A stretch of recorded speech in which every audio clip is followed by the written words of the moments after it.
दोस्तों, अगर आप भी अपनी पत्नी को लेकर जाते हैं विदेश में कमाने के लिए तो हो जाएं सावधान। हालांकि हर कोई ऐसा नहीं होता है, लेकिन आज की कहानी सुनने के बाद में आपकी रूह कांप जाएगी। दोस्तों, एक पति पत्नी होते हैं जो अपने गांव में अच्छे से जिंदगी गुजार रहे होते हैं, लेकिन गांव में आर्थिक तंगी की वजह से वो शहर जाते हैं कमाने के लिए। उसी पति का एक दोस्त रहता था उस शहर में, वो उसको कमरा दिलवा देता है और वहीं पर अब पति पत्नी दोनों रहने लगते हैं। पत्नी बहुत ज़्यादा खूबसूरत थी। धीरे धीरे उसके दोस्त से चक्कर चल जाता है और कब उसका चक्कर प्यार में और प्यार से कब शारीरिक संबंध में बदल जाता है दोस्तों पता ही नहीं चलता। अब शारीरिक संबंध रोज बनने लगते हैं और एक दिन उसके पति को पता चल जाता है कि ये लोग शारीरिक संबंध बनाते हैं और एक दिन रंगे हाथ पकड़ लेता है। और पकड़ने के बाद फिर कुछ ऐसा होता है कि दोस्तों आप लोगों की भी रूह कांप जाएगी, स्पेशल जो बाहर अपने पत्नी को लेके रहते हैं। नमस्कार दोस्तों, मेरा नाम है अजय श्रीवास्तव। मैं इस कहानी में आपको लेके आगे चलूं इससे पहले मेरा हाथ जोड़ के आपसे रिक्वेस्ट है, एक लाइक कर देना। और दोस्तों, कहानी बहुत ही इंटरेस्टिंग है तो स्किप करके ना देखें, पूरी देखते हैं। चलते कहानी की तरफ। दोस्तों, ये कहानी है बिहार की। बिहार में एक जिला लगता है जिसका नाम पोडिया होता है और पोडिया जिला के अंतर्गत एक गांव आता है, झोसल गांव। दोस्तों, वहां पर एक परिवार रहता था जिसमें पति का नाम सुभाष होता और पत्नी का नाम प्रतिमा होता है। दोस्तों, अच्छे से इनकी जिंदगी व्यापन हो रही थी, एक दूसरे में प्रेम बहुत ज्यादा था। लेकिन दोस्तों, कमी थी तो सिर्फ एक बच्चे की, क्योंकि इनके कोई भी औलाद नहीं थी। जब ये औलाद की चाह में कोई भी इनको बता देता था कि फलानी जगह चले जाओ, इस तरह वहाँ डॉक्टर दवाई देता है, तो दोस्तों ये ऐसी शायद अपने जिले की कोई जगह ना छोड़ी हो जहाँ पर ये औलाद की दवाई लेने के लिए गए ना हो, बच्चे की दवाई लेने के लिए। दोस्तों, जगह जगह ये जाते रहते थे, लेकिन इनको एक समय ऐसा होता है जो कामयाबी भी हासिल हो जाती है। दोस्तों, प्रतिमा प्रेग्नेंट हो जाती है और जो सुभाष होता है उसकी खुशी का कोई ठिकाना नहीं रहता है। और एक समय जब आता है जब 9 महीने बाद एक बच्चा पैदा होता है जो कि बेटा होता है। अब सुभाष के घर में खुशियां ही खुशियां थी, बहुत ज्यादा खुशियां थी। इधर धीरे धीरे वक्त के साथ साथ सुभाष को पता चलता है कि उनको बेटा जरूर पैदा हुआ, लेकिन वो बेटा विकलांग है। दोस्तों, जब ये पता चलता है तो सुभाष के मन में थोड़ा सा फर्क तो पड़ता है कि ऊपर वाले ने एक बच्चा दिया, लेकिन वो भी विकलांग दिया। लेकिन उनके कोई और औलाद नहीं थी, इसलिए उसे बहुत लाड़ प्यार से पालते हैं और पढ़ाते हैं। अब धीरे धीरे बड़ा हो जाता है, नौजवान हो जाता है और अच्छा पढ़ लिख करके कामयाबी लायक हो जाता है। दोस्तों, इधर उसके जब पिता देखते हैं कि ये अब शादी लायक हो गया है, विकलांग था इतना ज्यादा नहीं था, तो उसकी एक पड़ोसी गांव में एक लड़की से शादी तय करा दी जाती है और तय कराने के बाद कुछ समय बाद उसकी शादी करा दी जाती है। दोस्तों, सुभाष के लड़के का नाम उत्तम होता है और जिससे उसकी शादी होती है उसका नाम काजल होता है। उत्तम देखने में इतना ज्यादा खूबसूरत नहीं था, लेकिन उसकी जो पत्नी थी जिससे शादी हुई थी वो बहुत ज्यादा खूबसूरत थी, काजल। उसके चर्चे उसी गांव में आसपास के गांव भी हुआ करते थे कि उत्तम जो है वो विकलांग है, इतना खूबसूरत भी नहीं है, लेकिन जो काजल है वो बहुत ज्यादा खूबसूरत है। दोस्तों, अब उत्तम और काजल के बीच में प्यार भी बढ़ने लगा और धीरे धीरे जिंदगी बढ़िया से कटने लगी। उनके कुछ समय बाद एक औलाद पैदा होती, वो भी दोस्तों लड़का होता है जिसका नाम वो लोग शुभम रखते हैं। अब शुभम भी धीरे धीरे बड़ा होने लगता है और स्कूल जाने लगता है। एक दिन काजल कहती है उत्तम से कि एक काम करो, हम तुम कब तक पिताजी के पैसे पे पलते रहेंगे, तुमने पढ़ाई भी अच्छी कर रखी, कहीं बाहर निकल के काम देखो, कुछ पैसे कमाओ जिससे अपनी जिम्मेदारी हम तुम स्वयं उठा सकें। उत्तम भी सोचता है कि काजल सही कह रही है। उसका एक दोस्त होता है मनोज नाम का, जो कि वो बाहर ही काम किया करता था, कमाया करता था। तो उत्तम उससे संपर्क करता है, तो मनोज होता है वो रजौरी गार्डन में रहता था, तो वो कहता तुम यहीं आ जाओ। उत्तम अकेला ही जाता है रजौरी गार्डन में, तो मनोज वहीं पर पास में एक रूम दिला देता है और वहीं पर उसकी जॉब लगवा देता है। दोस्तों, जो उत्तम था बेशक विकलांग था, लेकिन जो उसकी पढ़ाई लिखाई अच्छी थी तो उसे एक अच्छी जॉब मिल जाती है जो कि लगभग 18-19 हजार उसे मिलने लगते हैं पर मंथ। अब उत्तम बहुत ज़्यादा खुश था क्योंकि उसे 18-19 हजार रुपये जो मिल रहे हैं और दोस्तों वो अपना अच्छे से काम कर रहा है। लेकिन एक प्रॉब्लम आने लगती है उत्तम के सामने, वो प्रॉब्लम होती है बनाने खाने को लेकर के। क्योंकि दोस्तों वो सुबह काम पर जल्दी जाया करता था तो रोटी बनाया करता था, फिर खाया करता तो लेट भी हो जाया करता और उसे दिक्कतें होने लगती हैं। क्योंकि दोस्तों कपड़े भी धोने होते, घर का काम भी होता, सारा अब उत्तम को ही करना पड़ रहा था, इसलिए उसे दिक्कत बढ़ती जा रही थी। अब वो 6 महीने बाद वो डिसाइड करता है कि मैं अपनी पत्नी को लेकर के साथ में रहूंगा और वो दोबारा से अपने गांव जाता है और वहां से अपनी पत्नी को और बेटा शुभम को लेकर के रजौरी गार्डन में आ जाता और रहने लगता है। पास के स्कूल में शुभम का एडमिशन करा देता है और इनकी ज़िंदगी बहुत खुशहाली से चलने लगती है। दोस्तों धीरे धीरे 1 साल गुजर जाता है और 1 साल बाद अब उत्तम की सैलरी होती है जो 21,000 हो जाती है और 21,000 में अब जो मकान मालिक होता है वो बहुत अच्छा होता है, वो सिर्फ 1,000 रुपये में कमरा उसको दे देता है उत्तम को। अब 1,000 रुपये मकान मालिक के निकल गए, 2-4 हजार रुपये खर्चा और स्कूल का निकल, इस तरह वो खर्च काट के लगभग 15,000 रुपये फिर भी महीने में बचा लिया करता था।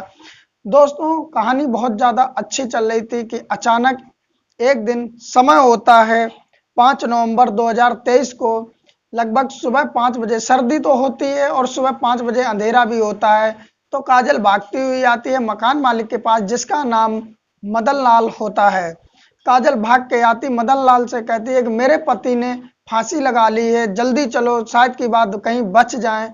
मदन लाल आनन फानन में ही जल्दी भाग करके काजल के कमरे पे पहुंचता है और देखता है कि सच में जो उत्तम होता है वो फांसी के फंदे पे झूल रहा होता है। और वो जैसे ही नब्ज टटोलता है तो काजल से कहता है कि उत्तम अब इस दुनिया में नहीं रहा। जब इस तरह की बात काजल सुनती है तो काजल बहुत ज्यादा रोती है, चीखती चिल्लाती है, जिससे आस पड़ोसी भी इकट्ठे हो जाते हैं। जो उत्तम का दोस्त होता मनोज वो भी आ जाता है, वो भी देखता है कि उसका दोस्त फांसी के फंदे पे लटका हुआ है। दोस्तों अब मनोज कहता है कि इसको उतार लो फांसी के फंदे पर, लेकिन मदन लाल जो होता है वो कहता है ये पुलिस केस है, मैं नहीं उतारूंगा। तो जो मनोज होता है वो कहता है मदन लाल से कि उत्तम ने तो फांसी लगा ली है तो चला ही गया, पुलिस केस करके तुम काजल को भी परेशान करोगे। लेकिन मदन लाल होता है वो मनोज की एक भी नहीं सुनता और वो पुलिस को फोन कर देता है। दोस्तों जब तक पुलिस आती है उतने में ही मनोज और एक दो का साथ सहारा लेकर के उत्तम को फांसी के फंदे से उतार लेती है। इतने में जैसे ही वो उतार के नीचे लिटाती है थोड़ी देर बाद ही पुलिस आ जाती है। पुलिस सारा ही जगह चेक करती है, वो रूम जो उत्तम का होता है वो सारा चेक करती है। तो देखने से कहीं भी ऐसा नहीं लग रहा था कि उत्तम को किसी ने मारा हो। पुलिस वाले भी ये मान लेते हैं कि इसने सुसाइड ही कर ली, आत्महत्या कर ली है।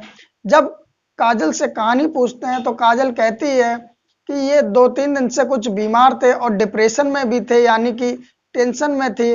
और जब मैं सुबह उठी थी तो मैं पानी लेने के लिए चली गई और आके जब देखती हूँ तो ये फांसी के फंदे से झूल रहे थे। इस तरह की बात जब काजल कहती है तो पुलिस वाले उसकी जो बयान होता है उसका वो लेके और पोस्टमार्टम के लिए उस लाश को भेज देते हैं। दोस्तों पुलिस वाले काजल के बयान के मुताबिक ही आगे कार्रवाई करते हैं और आत्महत्या का केस दर्ज कर लेते हैं। लेकिन दोस्तों 2 दिन बाद जैसे ही उत्तम की पोस्टमार्टम रिपोर्ट आती है सब पुलिस वाले चौंक जाते हैं, क्योंकि पोस्टमार्टम रिपोर्ट में साफ साफ लिखा होता है कि पहले गला दबा के हत्या की गई है और उसके बाद में फांसी के फंदे पर उत्तम को लटकाया गया है। दोस्तों अब पुलिस वालों का सीधा शक का कांटा उत्तम की पत्नी काजल पे पहुंच जाता है और पुलिस वाले लेडीज पुलिस को लेकर के उत्तम के जो रूम होता है वहां पर पहुंच जाते हैं। वहां से काजल को साथ लेते और थाने लिवा जाते हैं और जो काजल से फिर पूछताछ होती है, लेकिन काजल अपनी बात पे डटी होती है। वो कहती है कि उत्तम ने आत्महत्या की है, मैं पानी लेने गई थी और इसी बीच में उसने फांसी लगा ली। वो एक ही बात कहती रहती है, लेकिन जब लेडीज पुलिस उसे सख्ताई से पूछती है, आप लोग समझ सकते हो सख्ताई क्या होती है। जब सख्ताई से पूछती है तो काजल ज़्यादा देर तक उनके सामने टिक नहीं पाती है और अपना गुनाह कबूल कर लेती है और कह देती है कि इनको हम ही ने मारा, मैंने ही मारा है और मार करके फांसी के फंदे पर लटका दिया। जब पुलिस वाले पूछते हैं कि तुमने क्यों मारा, जब वो वजह बताती है तो हर कोई हैरान रह जाता है। काजल कहती है, जब मेरे पति उत्तम और मैं गांव से अपने बच्चे के साथ में रजौरी गार्डन आई तो यहाँ पर जब मैं रहने लगी, शुभम का एडमिशन हो जाता है। अब उत्तम होता है वो काम पर चला जाया करता था और जो शुभम होता है वो स्कूल चला जाया करता था। इसी बीच मेरी बातें मनोज से होने लगती, जो कि उत्तम के दोस्त होते जिन्होंने कमरा दिलवाया होता है। अब बातें कब मुलाकातें प्यार में बदल गई है मुझे पता ही नहीं चलता। धीरे धीरे मनोज और काजल में अब प्यार हो जाता है और वो अब उसके घर पे कमरे पे आने जाने लगता है। दोस्तों, रोक टोक कोई होती नहीं है, क्योंकि जो मकान मालिक मदन लाल होते हैं वो भी जानते हैं कि मनोज इन्हीं के गांव का है। आस पड़ोसी भी जानते हैं कि मनोज इन्हीं के गांव का। खबर तो यहाँ तक की थी कि ये लोग एक ही घर के हैं, इसलिए ना कोई आने जाने में रोक टोक थी ना कुछ। मनोज अब आया करता था और काजल से घंटों घंटों बातें किया करता था। दोस्तों, बातें धीरे धीरे कब बिस्तर पे पहुंच गई पता ही नहीं चलता और इन लोगों के शारीरिक संबंध बन जाते हैं। अब दोस्तों, जब शारीरिक संबंध पहली बार बनते हैं तो यहाँ से सिलसिला चालू होता है मौज मस्ती का, यानी कि रोज शारीरिक संबंध बनने का। क्योंकि दोस्तों, जो उत्तम होता है वो तो जॉब पर चला जाता अपने, और जो शुभम होता वो भी पढ़ाई करने चला जाता, तो अच्छा खासा टाइम मनोज को मिल जाया करता था और इस बीच में वो एक बार नहीं कई बार शारीरिक संबंध बनाते थे, यानी कि अपनी जिस्म की आग बुझाते थे। काजल भी बहुत ज्यादा इस चीज से खुश थी। लेकिन दोस्तों, एक दिन होता ऐसा है कि जो उत्तम होता है वो अपने समय से पहले ही छुट्टी लेकर के अपने घर आ जाता है और जैसे ही घर पे आता है तो बाहर जो उसके कमरे का दरवाजा होता है वो खुला हुआ होता है। जैसे वो अंदर जाता है तो देखता है बिस्तर पर जो उसकी पत्नी काजल होती है बिल्कुल नग्न अवस्था में होती है और जो उसका दोस्त होता है वो भी बिल्कुल नग्न अवस्था में होता है और एक दूसरे के गुथे हुए थे, दिल के अरमान बुझाने में लगे हुए थे। दोस्तों, जब इस तरह से उत्तम देख लेता है अपनी पत्नी काजल और अपने दोस्त को, तो वो एक डंडा उठाता है और अपनी पत्नी को मारने लगता है। वो पत्नी को जब तक मारता जब तक उसकी पत्नी मार खाते खाते माफी नहीं मांगने लगती। और दोस्तों, जो उसका दोस्त मनोज होता है, जब वो अपनी पत्नी को उत्तम मार रहा होता तो इसी बीच मनोज अपने कपड़े पहनता और धीरे से वहां से निकल लेता, भाग जाता है। दोस्तों, अब उसकी जो काजल पत्नी होती है वो माफी मांगने लगती है, उत्तम के पैर पकड़ लेती है और कहती है कि मुझसे बहुत बड़ी गलती होगी, लेकिन जो हुआ सो हुआ, आज के बाद ये सब नहीं होगा। और तरह तरह से वो माफी मांगती है, यानी कि उत्तम को अपनी बातों में उतार लेती है। उत्तम भी मान जाता और कहता ठीक है, आज जो हुआ वो हुआ, आगे से कभी ऐसा होना नहीं चाहिए। लेकिन दोस्तों, एक सवाल आप लोगों से, क्या दोस्ती ऐसी ही होती है कि दोस्त के पीठ पर ही दोस्त छुरा घोंप देता है? दोस्तों, चलते हैं कहानी की तरफ। अब जब उत्तम मान जाता है तो शाम को काजल खाना बनाती है और खाना बना करके उत्तम को खिलाती है और खुद भी खाती है। लेकिन दोस्तों, ये भी काजल की एक चाल थी। जो उत्तम की खाना होता है उसकी सब्जी होती है उसमें काजल नींद की गोलियां मिला देती है और उत्तम जब खाना खा लेता फिर सो जाता है। काजल अब फोन करती है मनोज को और बुरा भला कहती तुम नामर्द हो, मर्द के नाम पे कलंक हो। जब मनोज कहता तुम ऐसे क्यों कह रही हो, तो काजल कहती है जब मेरा पति मुझे मार रहा था तो तुमने मुझे बचाया भी नहीं और मुंह छुपा के भाग गए। इस बात पे मनोज कोई ज्यादा जवाब नहीं दे पाता है, लेकिन काजल कहती है कि तुम एक काम करो, मुझसे प्यार करते हो या नहीं करते। तो मनोज कहता बहुत ज्यादा प्यार करता हूं और जिंदगी भर साथ रहना चाहता हूं। तो काजल कहती है कि खाने में मैंने अपने पति को नींद की गोलियां दे दी हैं, एक काम करो, मैं तुम्हें जब फोन करूं जब हर कोई सो जाएगा तो तुम आना और इसको रास्ते से हटा देना। जो मनोज होता है वो भी राजी हो जाता है। लगभग रात के 2 बजे काजल फोन करती है। मनोज दबे पैर आता है, काजल गेट खोल देती है और आने के बाद में कमरे पे आ जाते हैं दोनों। दोस्तों, अब उत्तम जो होता है वो नींद की गोली खाए हुए होता, तो वो तो गहरी नींद में सो रहा होता और इसी का मौके का फायदा उठा करके मनोज गला दबा करके उत्तम की हत्या कर देता है। हत्या करने के बाद में जब उत्तम इस दुनिया में नहीं रहता है तो लगभग 3 बजे के आसपास वो एक फांसी का फंदा बनाते हैं और पंखे में लटकाते हैं और लटकाने के बाद में जो उत्तम को उसी फंदे पे लटका देते हैं। और लटकाने के बाद में मनोज कहता है ठीक जब मैं चला जाऊं तो सुबह तुम हल्ला मचा देना। तो काजल होती है वो भी यही प्लानिंग के साथ में काम करती है। मनोज लगभग 3 बजे दोबारा से दरवाजा खोल देती काजल और वो चला जाता और गेट लगा करके वापस आ जाती है। और लगभग 5 बजे के आसपास वो रोती चिल्लाती मदन लाल मकान मालिक के पास जाती है और कहती है कि मेरे पति ने फांसी लगा ली, जल्दी चलो नहीं तो मर जाएगा। और मदन लाल आता है, वो देखता है, जब नब्ज टटोलता है तो वो तो पहले ही मरा हुआ होता है, तो उसे भी नब्ज नहीं मिलती है, तो वो कहता है ये मर गया। और जैसे ही वो इस बात को कहता है तो काजल रोने चीखने लगती। मनोज पहले से तैयार बैठा हुआ होता है कि कब ये रोए चीखे चिल्लाए, और जैसे वो चीखती चिल्लाती मनोज भी पहुंच जाता है और कहता है ये क्या हुआ, इसने तो फांसी लगा ली। तो मदन लाल जैसे पुलिस का बुलाने की बात करता है तो मनोज कहता जो हो गया सो हो गया, अब क्यों बुलाओगे। काजल भी परेशान होगी क्योंकि वो तो चाहता था पुलिस केस ना हो और ये मैटर यहीं दब जाए। लेकिन दोस्तों मदन लाल पुलिस बुला लेता और जब कार्रवाई होती है, पोस्टमार्टम रिपोर्ट आती है, तो उसमें चौंकाने वाला खुलासा होता है जिसके आधार पर काजल को उठाया जाता है और सारी कहानी अब वो बयां कर देती है। जब काजल सारी कहानी बता देती है तो पुलिस वाले हैरान हो जाते हैं। पुलिस वाले अब मनोज को भी अरेस्ट कर लेते हैं और जेल में डाल देते हैं।